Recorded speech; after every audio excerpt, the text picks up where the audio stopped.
Welcome to the Slop Temple. We pray this video helps. In this video, I will explain how to use Framer from Figma. First, ensure your Figma file is well organized with clear frames and components. Then, use the Framer plugin in Figma to initiate the transfer. This seamless process brings your design directly into Framer, preserving your layers and structure.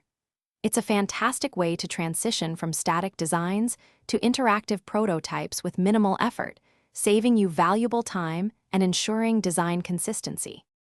Once your design is in Framer, it's time to bring it to life. You can easily add interactive elements such as hover effects, click actions, and scroll animations. Connect various screens to simulate a full user journey, making your prototype feel incredibly real.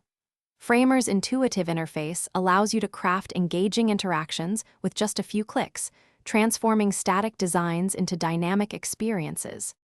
For more advanced prototyping, Framer offers powerful features. Explore its extensive library of pre-built components or create your own using code for truly unique interactions.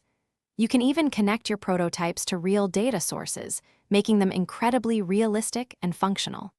This allows you to test complex user flows and gather more accurate feedback, pushing the boundaries of your design capabilities. After building your prototype, testing and sharing are crucial steps. Instantly preview your design on different devices to ensure responsiveness and functionality.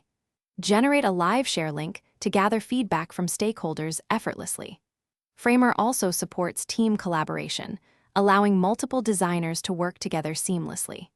This streamlined process ensures your interactive designs are thoroughly tested and effectively communicated to everyone involved. Thanks for watching.